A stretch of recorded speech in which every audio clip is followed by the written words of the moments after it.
Estamos reunidos debaixo do poderoso nome de Jesus. Reunidos debaixo daquele nome, daquele único que em todo o universo foi o que virou a face esquerda quando foi ferido na direita.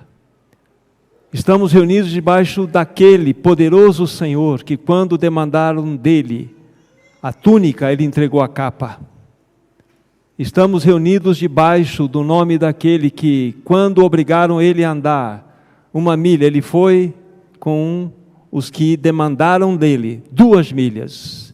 O nome de Jesus Cristo.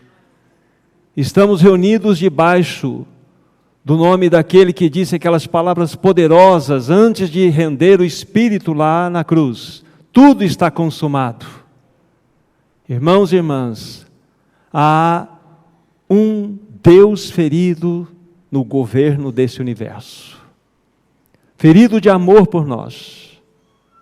Há um Deus que demonstrou o seu mais profundo e imenso amor, sentado no trono e regendo esse universo. O que mais impressiona o meu coração quando eu penso nesse Deus maravilhoso, é que Ele, pela eternidade, carregará em seu santo corpo as marcas da cruz. Enquanto que você e eu ganharemos um corpo glorificado, igual ao dele, mas excetuando as marcas da cruz. Isso tudo para que nós nos lembremos sempre do seu profundo e eterno amor demonstrado por Ele e por nós naquela cruz.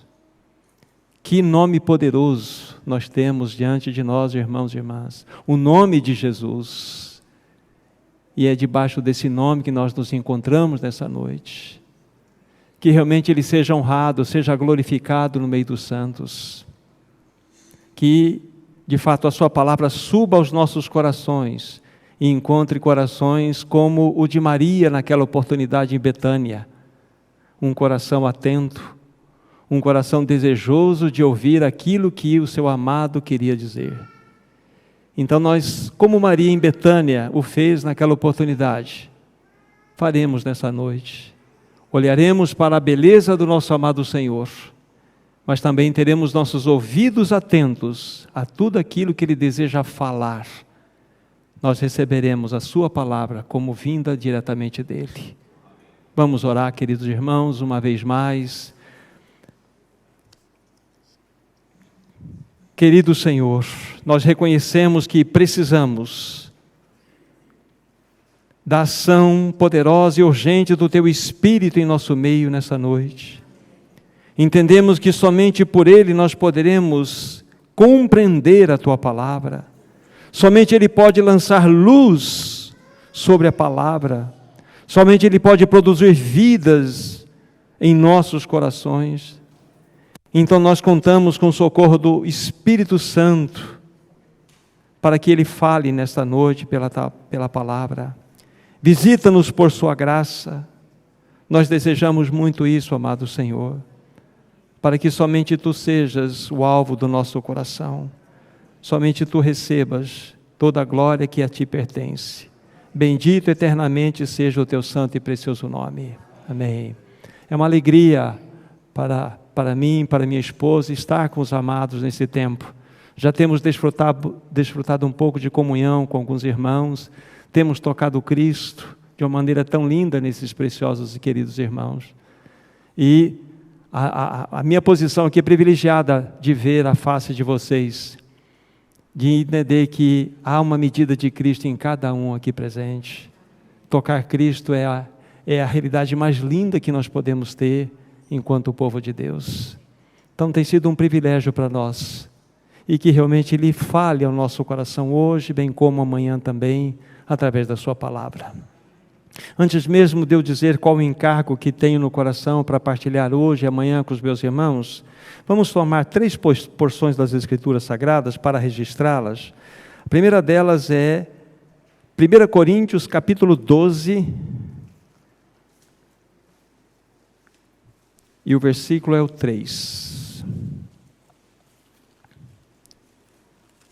1 Coríntios, capítulo 12, o versículo 3. Em especial, nós vamos estar destacando a parte final, mas eu vou ler toda a porção.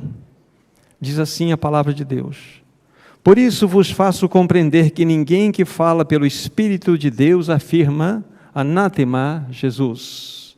Por outro lado, ninguém pode dizer Senhor Jesus, senão pelo Espírito Santo. Essa expressão que nós vamos colocar em destaque depois. Por outro lado, ninguém pode dizer Senhor Jesus, senão pelo Espírito Santo. A outra porção encontra-se em 1 Pedro, capítulo 3. Primeira Epístola de Pedro, capítulo 3.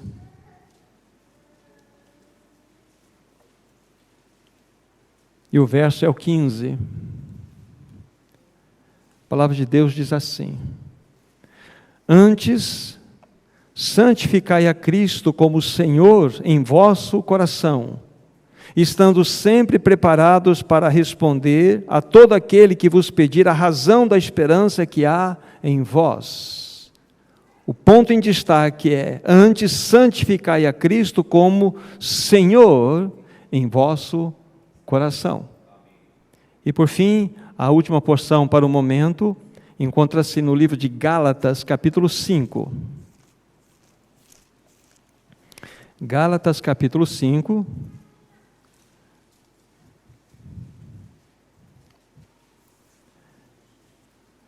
Verso 16 inicialmente,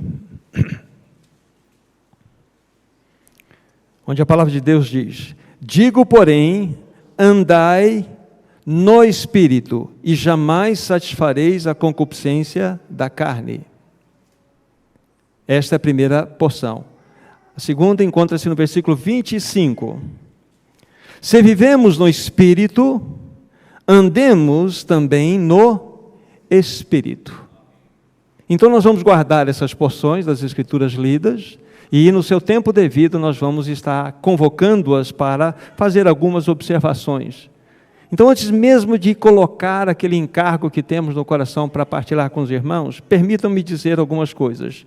Eu creio, queridos irmãos, que são muitas as necessidades da igreja nesse tempo do fim, especial que nós estamos vivendo agora. Nós vivemos num tempo pós-moderno, pós-verdade, pós-cristão. É um tempo extremamente especial, do qual nós devemos tomar ciência. E são muitas as necessidades do povo de Deus, da igreja nesse tempo. É muito bem verdade que nós precisamos de realmente ter uma vida de consagração ao Senhor. Nós precisamos compreender claramente pelas Escrituras Sagradas o que significa negar a si mesmo, tomar a cruz e ir após o Senhor Jesus. Isso é uma necessidade que nós vemos que o povo de Deus tem. O povo de Deus precisa ser despertado também para um testemunho genuíno na sociedade em que vive. São necessidades reais que nós temos percebido no meio dos santos. Nós temos observado também uma outra necessidade, que é de nós compreendermos a respeito do senhorio, do encabeçamento de Cristo sobre o seu povo. Uma outra necessidade que nós temos visto clara, legítima no meio do povo de Deus, está relacionada com uma vida de separação deste mundo. O que vem a ser isto? Uma vida ascensional diante do Senhor, uma necessidade. Uma vida aos pés do Senhor, vivermos uma vida de profundidade. São necessidades reais, legítimas do Senhor. Mas eu quero ousar diante dos meus irmãos aqui, dizer que, primeiramente, nós temos uma maior e mais importante necessidade de todas. E aqui, então, eu começo a introduzir ao encargo para os meus irmãos. É de nós conhecermos a pessoa e a obra do Espírito Santo. Isso se faz necessário, de modo urgente no meio do povo de Deus. Por que digo isso de maneira ousada? Porque nós só vamos viver uma vida de consagração ao Senhor se nós formos dirigidos pelo Espírito Santo. Nós vamos discernir o que significa negar a nós mesmos, tomar a nossa cruz e ir após o Senhor Jesus, se nós formos assim dirigidos pelo Espírito Santo. Sem o Espírito Santo, nós não viveremos uma vida separada deste mundo, irmãos e irmãs. E sem o Espírito Santo, jamais nós conseguiremos discernir o que significa o senhorio de Cristo, o que significa o seu encabeçamento sobre a igreja. Irmãos e irmãs, ouso a dizer, a maior necessidade que nós temos, conquanto todas as outras aqui pontuadas são legítimas, mas se nós pudéssemos pontuar segundo essa colocação que tenho feito, a maior delas é conhecermos a pessoa e a obra do Espírito Santo. Digo aos meus irmãos e irmãs, se a igreja do Senhor fosse dirigida pelo Espírito Santo nesse tempo, estaria acontecendo um avivamento nesse momento. Um avivamento estaria varrendo a sociedade. As famílias seriam ordenadas. As pessoas seriam transformadas. Os nossos jovens seriam libertos, sabe, daqueles vícios e paixões tão terríveis que estão invadindo os seus corações. Se verdadeiramente o Espírito Santo estivesse guiando-nos, guiando a igreja, a sociedade estaria sendo impactada pela vida de Cristo, porque este é o papel, como nós vamos falar depois, este é o ministério do Espírito Santo, lançar todo o holofote na pessoa gloriosa de Cristo. Não temos a menor dúvida, não devemos ter pelo menos, de que se nós estivéssemos sendo guiados pelo Espírito Santo, nós estaríamos vivendo uma outra realidade. A igreja estaria saindo do seu processo de apatia, do seu processo de acomodação, de mornidão. Estaria acontecendo algo diferente, queridos irmãos e irmãs. Necessitamos urgentemente de conhecermos a pessoa e a obra do Espírito Santo, porque sem Ele nós não iremos prosseguir. Sem Ele nós podemos compreender mentalmente o que significa negar a nós mesmos, tomar a cruz e ir após o Senhor Jesus. Mas com Ele nós vamos amar o caminho da cruz. Com Ele nós vamos desejar o caminho da cruz, para que Cristo seja manifesto em nós.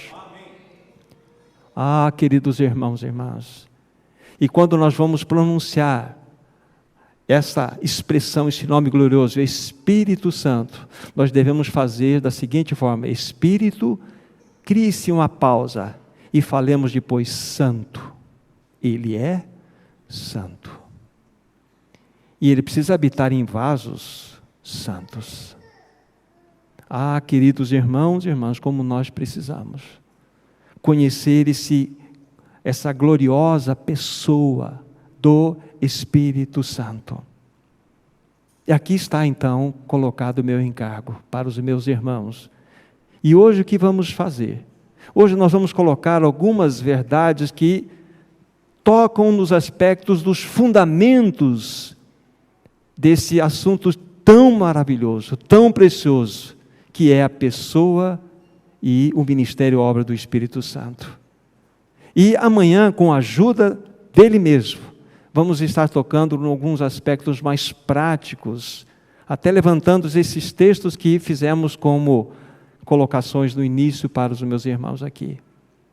E nada mais adequado começarmos para apresentar esses fundamentos que falam-nos dessa pessoa gloriosa do Espírito e sua obra, do que olharmos para o que o próprio Senhor Jesus disse a respeito dele. Então vamos aqui chamar algumas porções das Escrituras para olharmos esta verdade. João capítulo 14. João capítulo 14.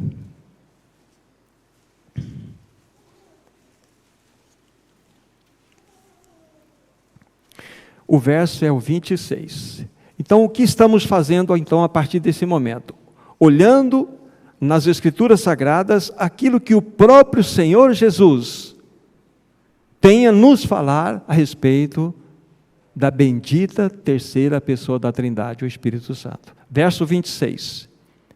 Mas o Consolador, o Espírito Santo, a quem o Pai enviará em meu nome, esse vos ensinará todas as coisas e vos fará lembrar de tudo o que vos tenho dito. palavras do Senhor Jesus Cristo a respeito daquele a quem Ele enviaria. Ele diz assim, que o meu Pai enviará. O Consolador, o Espírito Santo, a quem o Pai enviará em meu nome, esse vos ensinará todas as coisas. Aqui nós já podemos colocar à parte essa expressão, porque este é um dos aspectos ministeriais do Espírito Santo. Ensinar todas as coisas e fazer lembrar tudo aquilo que ele haveria dito. Capítulo 15 desse mesmo livro, verso 26.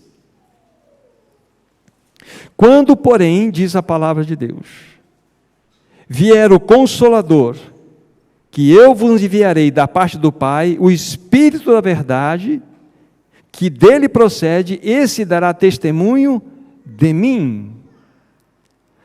Na primeira citação, nós vimos o Pai enviando. Aqui nós vemos o versículo 26, quando, porém, do capítulo 15, vier o Consolador, que eu vos enviarei da parte do Pai. Então, o Espírito Santo procede tanto do Pai, como do Filho. Isso é fundamento.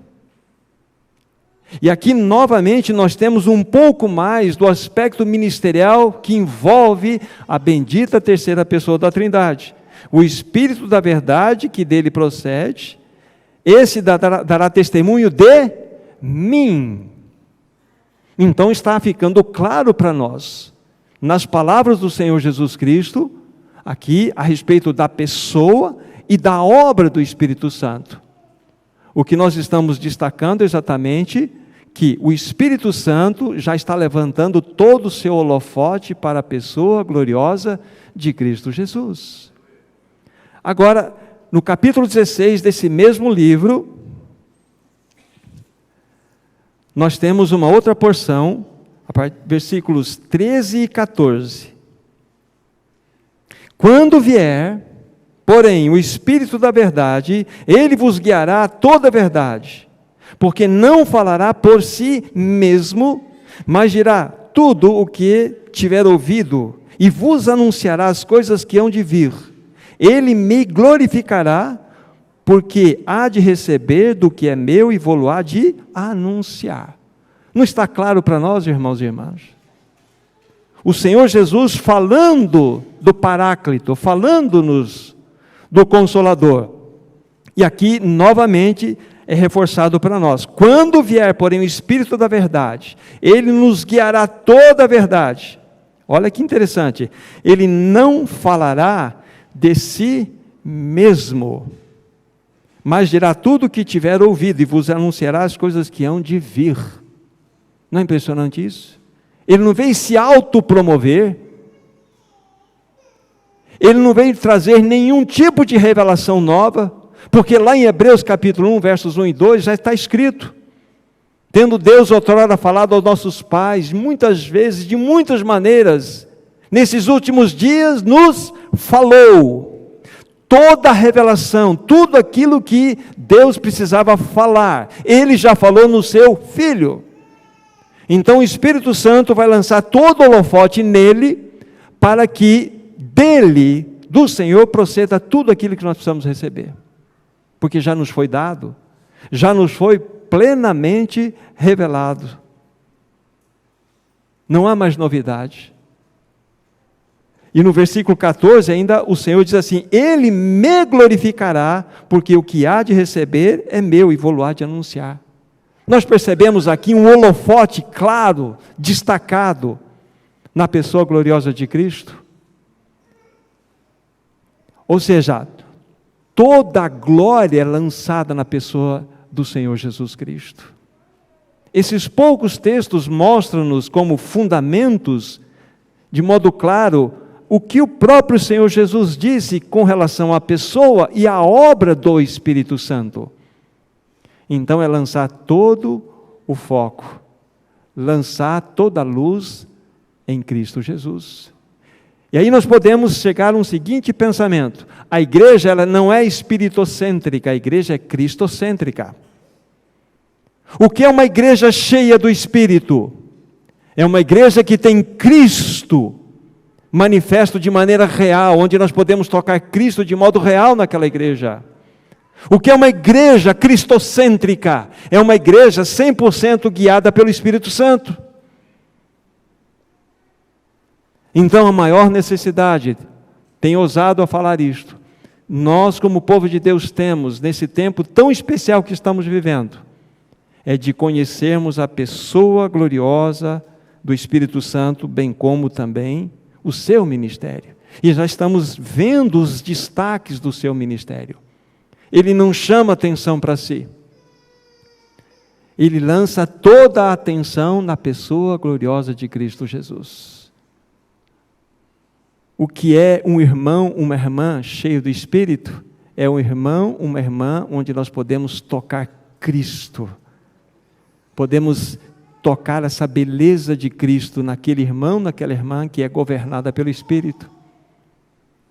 E uma irmã, irmão, também, ou irmão, governados pelo Espírito, são destaques aqui, tanto o irmão como a irmã, cheios de Cristo Jesus. Esse é o ponto. Então nós temos na própria fala do Senhor Jesus, essa clareza. Então, vamos dar um passo seguinte sobre essa questão. Vamos ver a promessa da vinda desse glorioso Espírito. E já vimos aqui nesses textos algo a respeito. Nós vamos acrescentar mais duas porções. Capítulo 7 desse mesmo livro. Capítulo 7 do Evangelho de João. Versículos 37 a 39. A palavra de Deus diz assim: no último dia, o grande dia da festa, levantou-se Jesus e exclamou: se alguém tem sede, venha a mim e beba. Quem crer em mim, como diz a Escritura, do seu interior fluirão rios de água viva. Isto ele disse com respeito ao Espírito que haviam de receber os que nele crescem, pois o Espírito até aquele momento não fora dado, porque Jesus não havia sido ainda glorificado. Então nós temos aqui da palavra do Senhor uma outra descrição onde nós podemos identificar uma promessa da vinda do glorioso Paráclito, do Espírito Santo. Olha como o texto é claro: se alguém tem sede, venha a mim e beba. A única fonte que sacia, o único manancial que sacia a nossa sede é o Senhor Jesus, não é outro, é Ele. Mas na sequência, é interessante, quem crer em mim, como diz a Escritura, porque Ele é a fonte de todo saciar da nossa sede, mas quem crer em mim, do seu interior fluirão rios de água viva. Esse fruir, essa manifestação, está relacionada com o ministério do Espírito Santo. Isto ele dizia, referindo-se, como ele disse aqui nas Escrituras, a respeito do Espírito, porque ele não havia sido dado ainda, porque Jesus não tinha sido glorificado. E nós bem sabemos, na continuação dessa maravilhosa história, quando o Senhor Jesus Cristo, Ele então, depois de ter passado aquele período pós-ressurreição entre seus discípulos, Ele é levado aos céus, Ele é exaltado, Ele é glorificado, Ele entra naquele ambiente puro de santidade, juntamente com o Pai. Então Ele envia o Espírito Santo. E ali, então, no Pentecostes, o Espírito Santo vem sobre aqueles 120 irmãos, que anteriormente à vinda do Espírito Santo eram indivíduos, 1, 2, 3, 4, 120 irmãos aproximadamente. Mas a partir do momento que o Espírito Santo veio sobre eles, eles eram muito mais do que indivíduos, eles se tornaram membros um do outro, porque ali nasceu a igreja. Ali nasceu a igreja. E que o bendito Espírito Santo veio trazer a realidade do cabeça exaltado, Cristo Jesus. É o único que poderia trazer toda a glória daquele que está exaltado no mais alto e elevado trono desse universo para o seu corpo. Então o Espírito Santo, ele trouxe essa realidade porque Cristo foi glorificado. Vocês já pensaram uma coisa? Nenhum anjo, por mais elevado que seja, por mais poderoso que seja, ele pode dizer: Cristo é minha vida. Mas você pode? Você pode. Cristo é a minha vida. Ele habita em mim. E os anjos que servem aquele e glorifica aquele 24 horas por dia, o fazem com todo o coração, mas não podem dizer: Cristo é minha vida. Você pode. Nós podemos. Já pensou? Deus habita em você. Como nós temos, vamos ver o desenrolar da situação, mas a Bíblia fala que nós somos santuário, tanto coletivo, né, santuário de Deus, como individualmente somos santuário de Deus. Ele habita em nós pessoalmente, mas habita em nós coletivamente no seu Espírito. É glorioso. Então essa passagem nos mostra claramente que, juntamente com as outras que nós lemos, há uma promessa da vinda do Espírito. Ele já veio, porque Cristo já foi glorificado. Ele já foi glorificado. Então Ele habita na igreja, Ele habita em nós. Agora, onde encontra-se a expressão desse glorioso Paráclito? Por que nós não estamos refletindo Cristo adequadamente? Por que o nosso testemunho não tem sido como deveria ser? Algo precisa ser pensado sobre isto.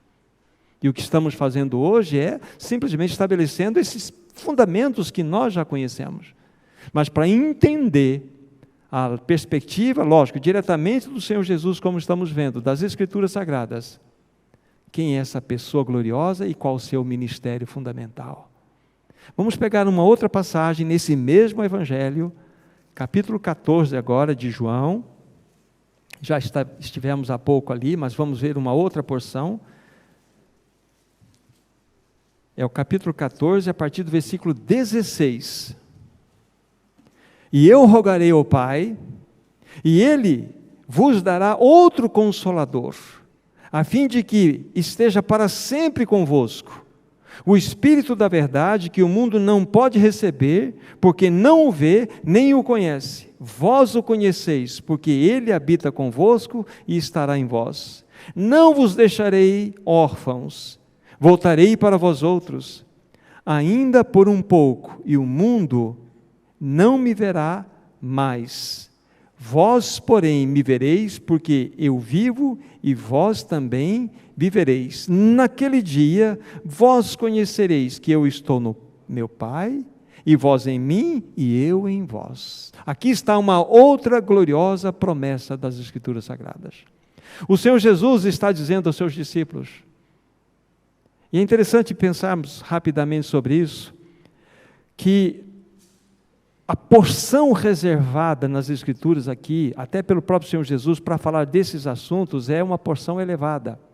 Todas as vezes que nós encontramos nas Escrituras Sagradas ali, a entrada triunfal de Jesus em Jerusalém. Então nós temos os evangelhos relatando. E particularmente o Evangelho de João, quando ele fala isso, se você for olhar percentualmente, João vai dedicar 46% de todo o livro só para falar da última semana de Jesus, que compreende a entrada triunfal dele até a sua prisão, julgamento e morte. Então nós temos aqui, do capítulo 12 de João, uma porção até o seu final, a história de uma semana, né? Contando aspectos da ressurreição também. Então, a importância desse assunto e como o Senhor Jesus tratou disso aqui. Apenas uma observação para vermos esse detalhe. Mas aqui nesse ponto, Jesus está dizendo, eu rogarei ao Pai e Ele vos dará outro Consolador. Por que outro? Porque um já existe. É Ele mesmo. Ele, o Senhor, que estava junto dos seus que o consolava, né? A fim de que esteja para sempre convosco. Agora, antes de ir adiante um pouco com o pensamento, pensemos um pouco nessa palavra outro que aparece aqui. Ela é muito importante para nós. Essa palavra me permitam aqui, só para fazermos a distinção depois, lá no seu original, é allos, que significa distinto ou diferente, mas com uma observação, da mesma natureza. Essa mesma palavra outro, quando é aplicada, por exemplo, no Mateus capítulo 6, verso 24, onde nós temos lá uma porção que diz assim: ninguém pode servir a dois senhores, porque ou há de amar ou devotar mais a um e aborrecer o outro. Ali aparece a palavra outro. E ali é um outro significado, héteros, que é distinto ou diferente, porém, de uma natureza diferente. Então, quando nós voltamos o nosso pensamento aqui para João 14, 16, e esta palavra outro é diferente, é distinto dele, é uma outra pessoa, literalmente, mas de uma mesma natureza. Fala-nos do Espírito Santo, a fim de que esteja para sempre convosco o Espírito da verdade, que o mundo não pode receber e nem o ver. Agora veja bem as palavras do Senhor Jesus aqui. Vós o conheceis. Como assim vós o conheceis? Porque ele seria enviado. Ele está falando aqui daquele que ele prometeu enviar. Vós o conheceis, porque ele habita convosco, e depois ele coloca, e ele estará em vós. Não é impressionante isso? Depois nós vamos ver logo mais aqui a respeito de como o Senhor Jesus exerceu o seu ministério e de que forma aconteceu isto. Nós vamos compreender essa porção aqui. Nós vamos compreender claramente que ele andou em espírito, ele viveu em espírito, tudo o que ele fez, tudo o que ele realizou, foi feito e realizado única e totalmente exclusiva pelo Espírito Santo, como nós vamos ver. Então, quando eles tocavam a Jesus, eles estavam tocando o Espírito Santo agindo em Jesus. É isso que o texto quer nos mostrar. Mas haveria um momento específico, quando acontecesse então o derramamento, o Pentecostes, que ele estaria para sempre em vós. Esse outro Consolador habitaria dentro agora. Jesus era aquele Consolador que caminhou com os discípulos. O Espírito Santo habitava em Jesus, e eles puderam tocar o Espírito Santo através daquela realidade em Jesus. Mas Jesus falou assim: olha, ele habita convosco, mas ele estará em vós. Um dia esse Espírito Santo habitará em vós. É o que o texto está nos mostrando aqui. Não vos deixarei órfãos, voltarei para vós outros. Não fala da segunda vinda de Jesus. Está falando do Pentecostes aqui. Ainda por um pouco o mundo não me verá mais, mas vós me vereis, porque eu vivo e vós também vivereis. Naquele dia vós conhecereis que eu estou no meu Pai, vós em mim e eu em vós. Esse é o Pentecostes, não a segunda vinda. É a grande e maravilhosa promessa da vinda do Espírito Santo. Então nós temos essas duas ricas porções que nos mostram esta realidade. Como a gente tem observado aqui, o ministério mais glorioso que nós temos do Espírito Santo é o foco colocado totalmente na pessoa gloriosa de Cristo. E então, já começamos a perceber, sem que ele venha agir em nós, como que nós vamos viver uma vida que glorifique a Cristo? Sem que ele opere em nós, como que ele poderá ser encabeçado na igreja? Ele precisa operar em nós. Então nós não podemos fazer uma obra à parte do Espírito Santo. É impossível. Dr. Tozer certa vez disse, um dos irmãos considerado, um grande profeta do século passado, século XX, ele disse o seguinte, que a igreja sem o Espírito Santo é mais mortífera, ele está falando naquela época, mais mortífera do que o modernismo, quando ele cita naquela época, e é uma verdade. Irmãos e irmãs, é um assunto extremamente importante. De que modo nós estamos sendo conduzidos? De que modo nós estamos vendo todas essas realidades? Você e eu, nós precisamos tomar atenção nesse assunto.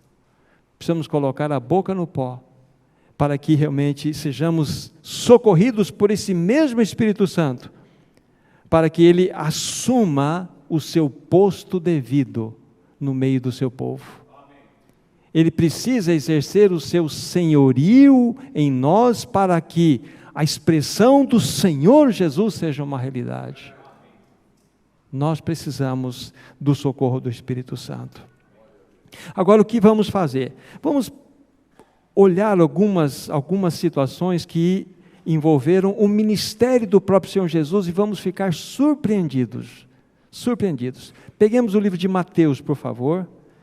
Livro de Mateus. Vamos ver a relação do Espírito Santo e o próprio Senhor Jesus, ainda ele no ventre materno. Mateus capítulo 1, versículo 18. Olha o que a palavra de Deus tem a nos dizer aqui. Ora, o nascimento de Jesus Cristo foi assim. Estando Maria, sua mãe, desposada com José, sem que tivessem antes coabitado, achou-se grávida pelo Espírito Santo. Vamos anotando aí. Nós estamos agora falando da relação do Espírito Santo com o Senhor Jesus. E aqui nós vimos já no ventre que ela achou-se grávida pelo Espírito Santo. Versículo 20. Enquanto ponderava nestas coisas, eis que lhe apareceu em sonho um anjo do Senhor, dizendo: José, filho de Davi, não temas receber Maria, tua mulher, porque o que nela foi gerado é do Espírito Santo. Observem, por favor, a presença gloriosa do Espírito Santo aí na realidade do Senhor Jesus Cristo. Vamos mais, capítulo 3 desse mesmo Evangelho, versículos 16 e 17. Batizado Jesus, saiu logo da água, e eis que se lhe abriram os céus, e viu o Espírito de Deus descendo como pomba vindo sobre ele. E eis que uma voz dos céus que dizia: Este é o meu Filho amado, em quem me comprazo. Então nós temos uma outra realidade no batismo de Jesus. O Espírito Santo veio sobre ele em forma de pomba. Você percebe? Desde o seu nascimento, ela achou-se grávida pelo Espírito, o que dele será gerado é do Espírito, aqui vem ele, é batizado no Espírito, então agora ele vai iniciar o seu ministério, bem pertinho de nós estamos, vamos ver na sequência de textos, estamos em Mateus capítulo 4, versículo 1, a seguir foi Jesus levado pelo Espírito ao deserto para ser tentado pelo diabo. Não é impressionante isso? Olha como a presença do Espírito Santo em Jesus era uma realidade. E nós vamos ver situações mais pontuais aqui, mais claras para nós. Vamos pegar o texto correlato desse evangelho, que está em Lucas, por favor. É o mesmo capítulo, o capítulo 4,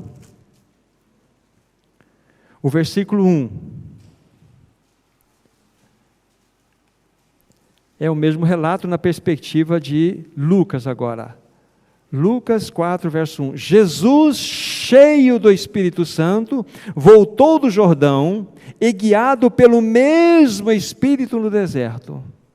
Aí durante os 40 dias, sendo tentado pelo diabo, nada comeu naqueles dias, ao fim dos quais teve fome. Estamos observando aqui, irmãos e irmãs, Jesus, cheio do Espírito Santo, ele voltou ao Jordão e foi guiado pelo mesmo Espírito no deserto. Olha a presença gloriosa do Espírito na vida do Filho de Deus, do nosso amado Senhor Jesus. Como é presente. Agora, apenas algo à parte do que estamos colocando para os irmãos. Nós pensamos que uma pessoa, quando ela ser cheia do Espírito, for plenificada do Espírito, ela vai para um oásis, vai ser levada para um lugar de descanso, mas ela é levada para ser preparada pelo Senhor.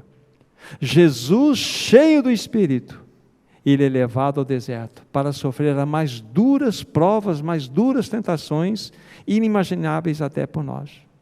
É impressionante, queridos irmãos e irmãs, é impressionante nós entendermos o seguinte: o Senhor Jesus, era guiado pelo Espírito Santo, em sua humanidade perfeita, ele buscou uma vida completamente de dependência do Espírito Santo.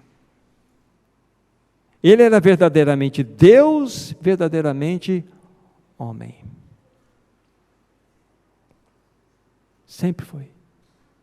Mas aqui nós estamos vendo a sua completa e total dependência no que tange a realização do seu ministério. Vamos ver textos mais claros nesse mesmo livro de Lucas que estamos no capítulo 4, veja o versículo 14, por favor, 14. Então Jesus, no poder do Espírito, regressou para a Galileia, e a sua fama correu por toda a circunvizinhança. Jesus, no poder do Espírito. Olha como Jesus andava, no poder do Espírito. Nesse mesmo livro que estamos, nesse mesmo capítulo, versículo 16 em diante, vejam só como foi executado o ministério, seria executado o ministério de Jesus. Indo para Nazaré, onde fora criado, entrou num sábado na sinagoga, segundo o seu costume, e levantou-se para ler. Então lhe deram o livro do profeta Isaías, e abrindo o livro, achou-se o lugar onde estava escrito: o Espírito do Senhor está sobre mim, pelo que me ungiu para evangelizar os pobres, enviou-me para proclamar a libertação dos cativos, e restauração da vista aos cegos, e para pôr em liberdade aos oprimidos, e apregoar o ano aceitável do Senhor. Aí, tendo fechado o livro, devolveu o assistente, sentou-se na sinagoga, e todos fitavam os olhos nele. Claramente nós vemos aqui, claramente, ele fala a respeito de uma profecia do livro de Isaías: o Espírito do Senhor está sobre mim, pelo que me ungiu para evangelizar os pobres, ungiu-me para proclamar a libertação dos cativos, ungiu-me para dar restauração à vista aos cegos e assim por diante. Todo o ministério do Senhor Jesus Cristo foi na base da unção do Espírito. Todo ele. Isso precisa chamar a atenção do nosso coração. A bendita pessoa do Espírito Santo governava completamente o Senhor Jesus Cristo.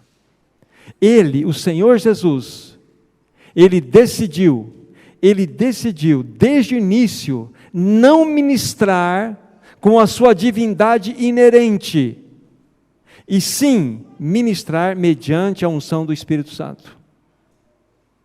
Isso é muito importante. Ele decidiu a não ministrar com a sua divindade inerente, era dele, ele é Deus, mas ele decidiu, como verdadeiramente homem, 100% homem, viver uma vida de total dependência, e para que isso fosse uma realidade, ele então escolheu viver uma vida de completa dependência do Espírito Santo, viver mediante a unção do Espírito Santo. Isso é glorioso para nós, isso nos ensina muito, mas não acabou, temos mais porções aqui para mostrar aos irmãos. Atos dos Apóstolos, capítulo 10. O que estamos fazendo então nesse momento é mostrar como o Senhor Jesus desempenhou a sua obra, o seu ministério, como ele realizou. Atos capítulo 10, versos 36, 37 e 38. Esta é a palavra que Deus enviou aos filhos de Israel, anunciando-lhes o evangelho da paz por meio de Jesus Cristo. Este é o Senhor de todos. Vós conheceis a palavra que se divulgou em toda a Judeia, tendo começado desde a Galileia, depois do batismo de João, pregou: como Deus ungiu a Jesus de Nazaré com o Espírito Santo e com poder, o qual andou por toda parte, fazendo o bem, curando a todos os oprimidos do diabo, porque Deus era com ele. Como o Senhor Jesus executou o seu ministério? Através do Espírito Santo. Numa completa e total dependência do Espírito Santo. Permita-me insistir, ele escolheu, decidiu a não ministrar com a sua divindade inerente. Ele se colocou numa situação de completa dependência para que somente através do Espírito Santo ele realizasse toda a sua obra. O mesmo Espírito que agiu em Jesus habita em nós, habita na igreja. Só que nós não estamos experimentando a mesma expressão, e o Senhor deseja isto. Como nós precisamos conhecer a pessoa e obra do Espírito Santo. O que nós estamos vendo é esta realidade gloriosa do ministério de Jesus. Em nenhum momento, ainda que o podia fazer, ele se valeu de qualquer poder inerente dele. Ele se submeteu completamente ao Espírito Santo e ao seu poder. É isso que ele deseja que a igreja faça. Nós somos o corpo de Cristo.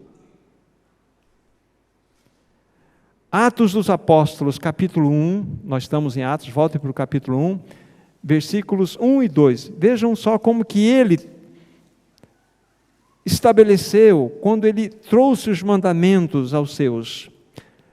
Atos 1 e 2.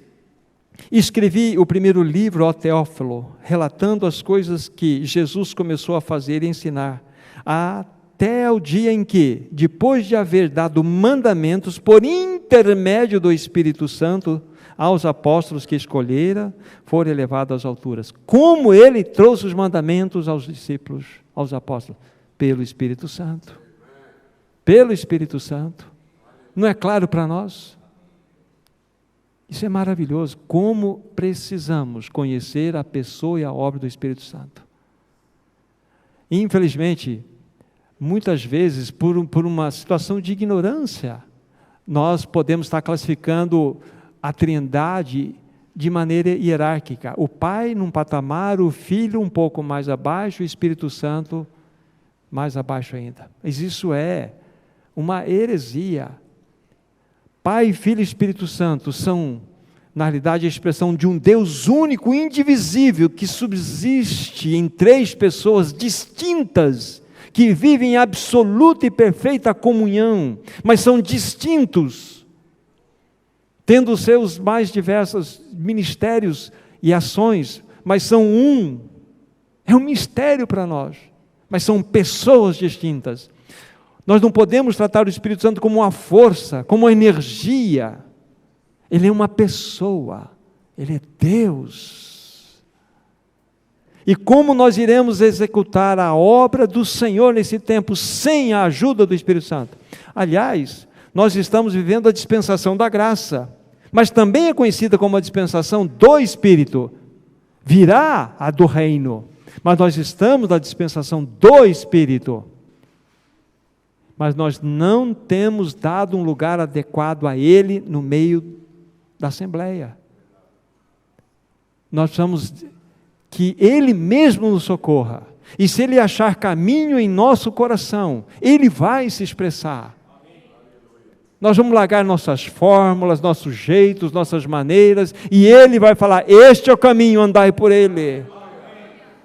E o caminho é sempre voltado para Cristo, Cristo, Cristo, Cristo.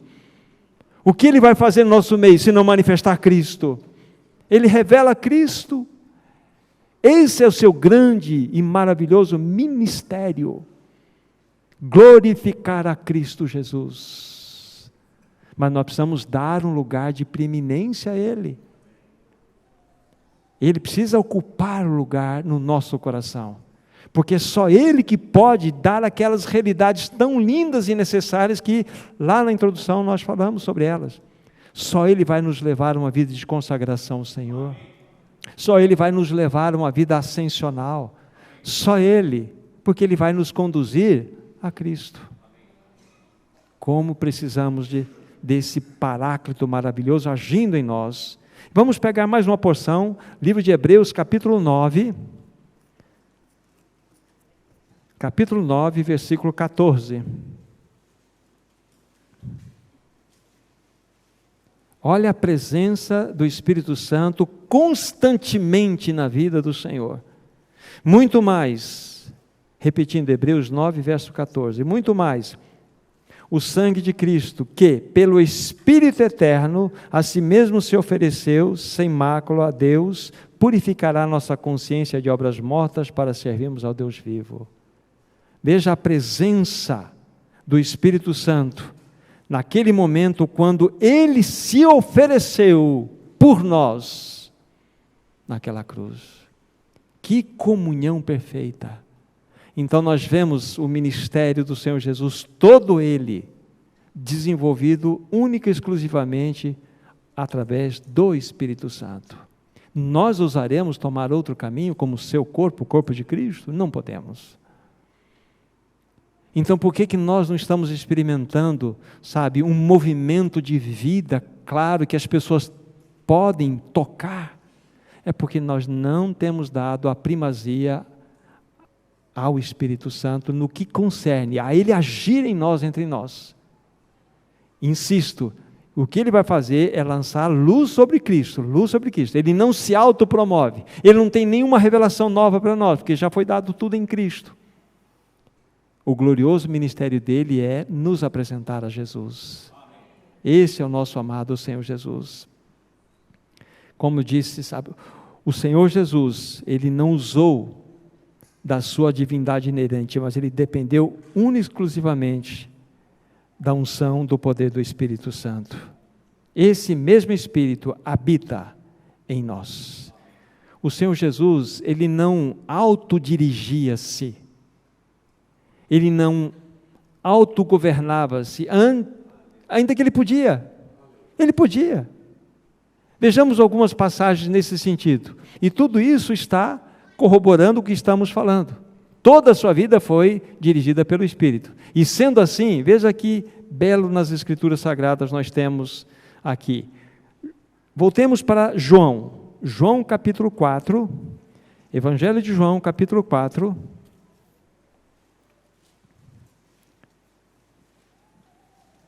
versículo 34, João 4, 34.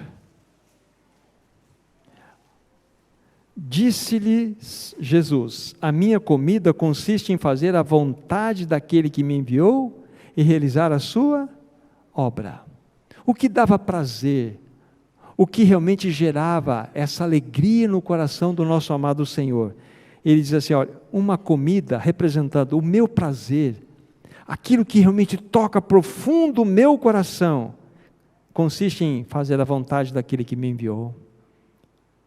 Isso ele o fazia, a vontade daquele que enviou do seu Pai, na dependência completa do Espírito Santo.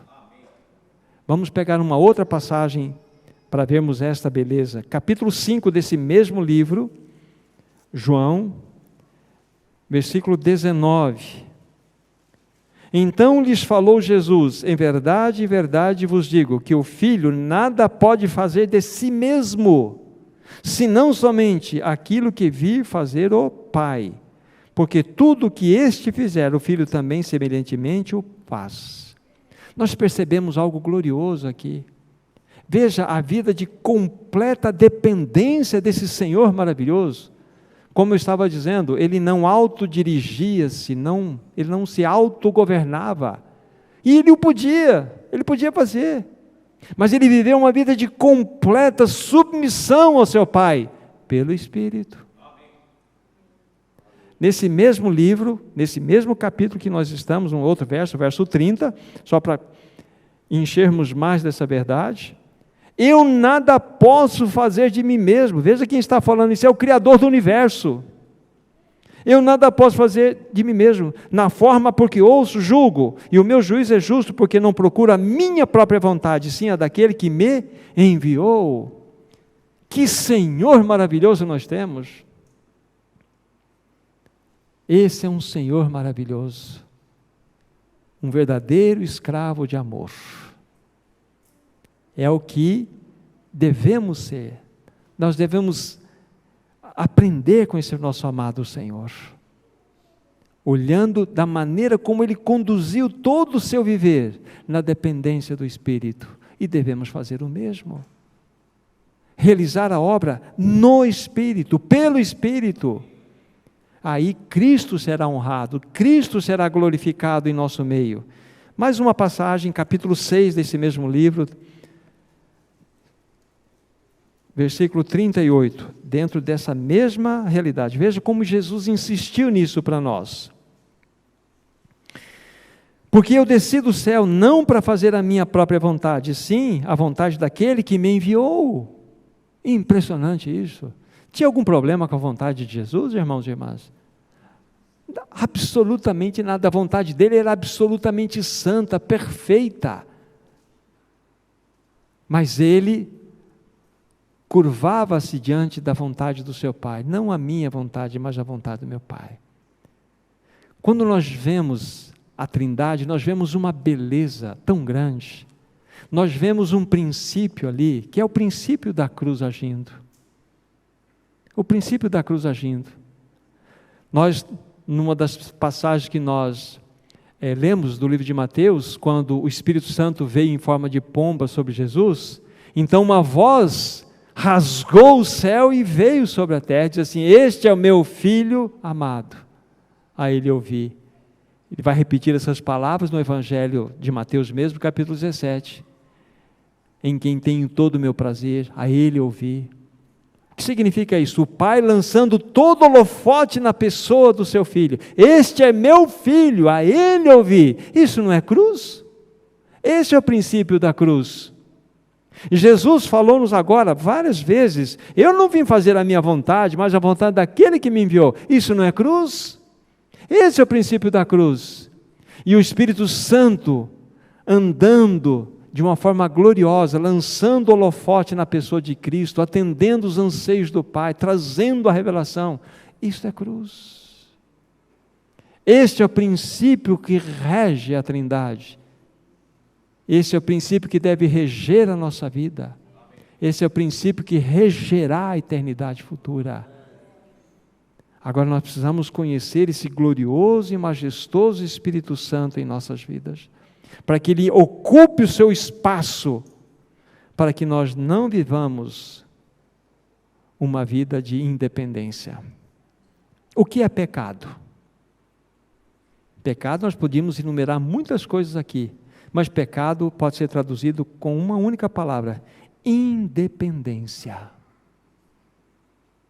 Lá no Jardim do Éden, quando temos todo aquele cenário, o homem, o primeiro homem criado, Adão criado, depois aquela fala do Senhor, aquelas ordens dadas, Deus não estava testando a escolha de Adão, Deus estava testando a obediência de Adão. Não era uma questão de escolha, era uma questão de obediência que Deus queria ver no coração dele.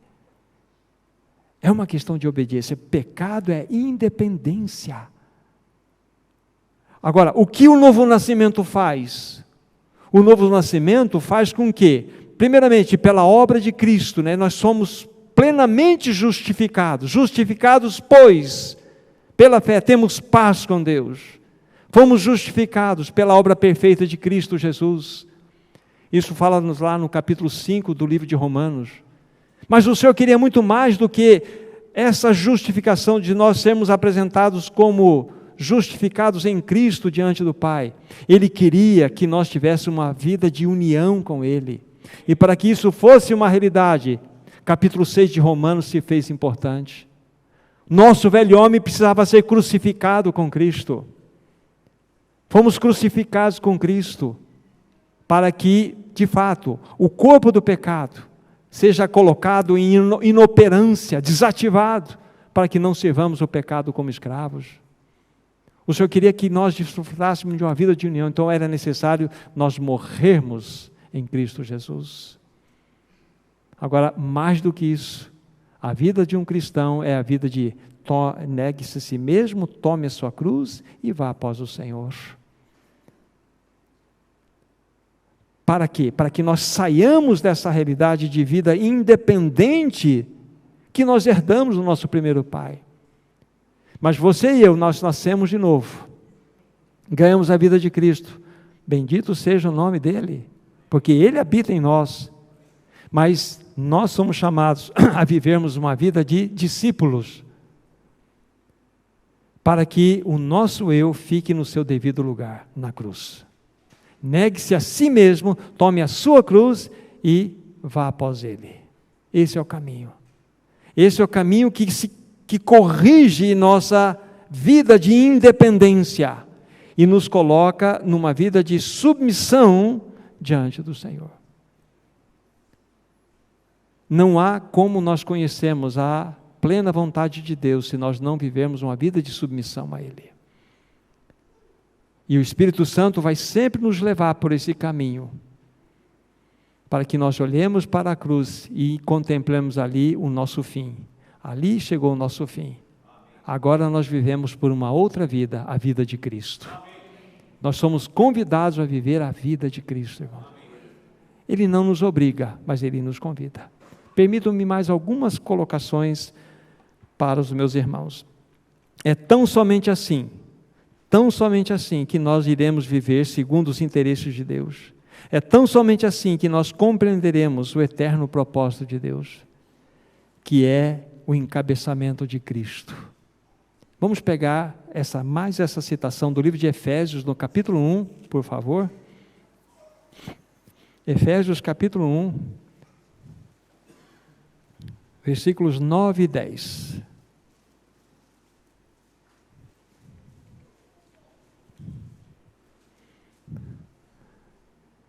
Desvendando-nos o mistério da sua vontade, segundo o seu beneplácito que propusera em Cristo, de fazer convergir nele, na dispensação da plenitude dos tempos, todas as coisas, tanto as dos céus, como as da terra. Aqui está algo extremamente precioso para nós. Precisa ser desvendado das nossas mentes e corações o mistério da sua bondade, o seu beneplácito, que foi proposto na pessoa de Cristo. O que tudo isso quer dizer? De fazer convergir. E aqui está uma palavra importante. Com certeza os meus irmãos já estudaram sobre essa palavra, convergir.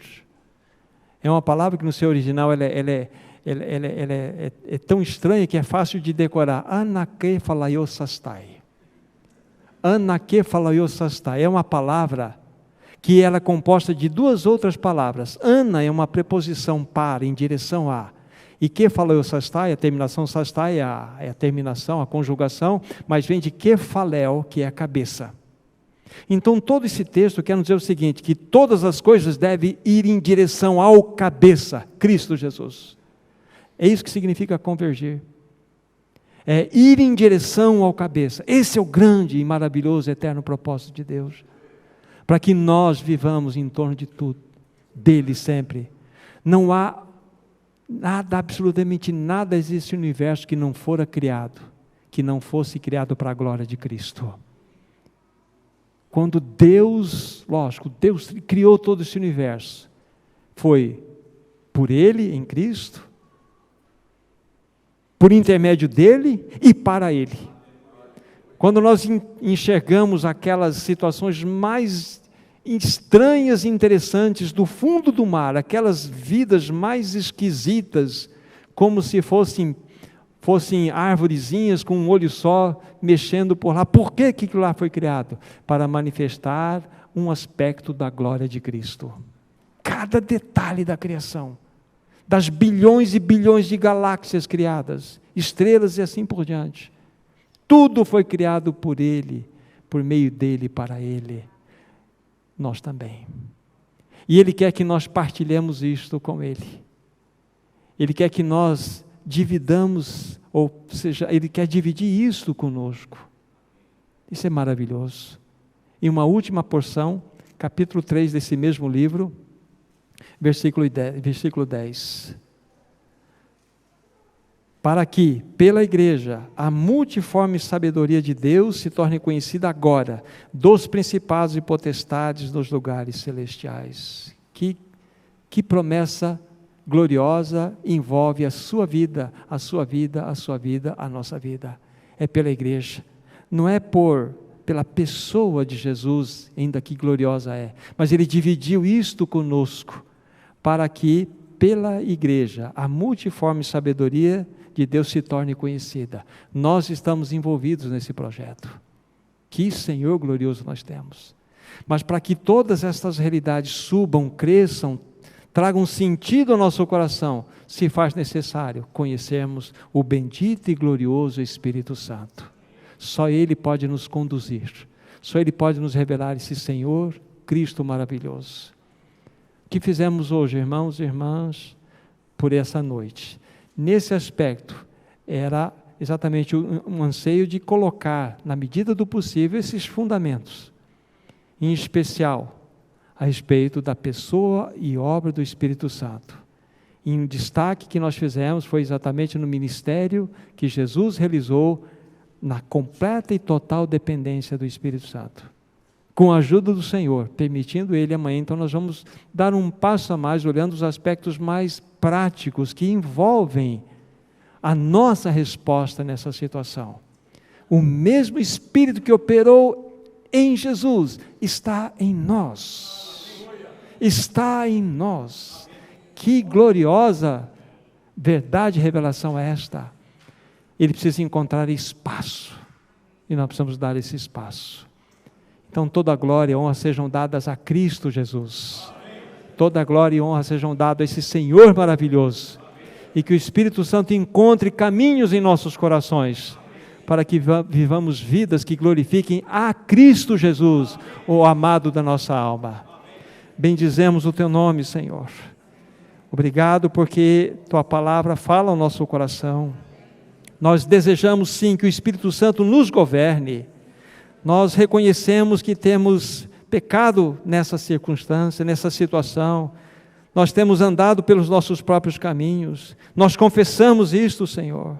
Mas nós queremos que o Espírito Santo assuma a sua posição, o seu posto em nossas vidas. Nós queremos, tanto individual como coletivamente, sermos governados pelo Espírito Santo, para que Cristo seja honrado. Ah, Senhor, fala aos nossos corações, dispensa a Tua palavra, Senhor. Nós pedimos isso no glorioso e poderoso nome de Jesus. Amém, Senhor. Amém.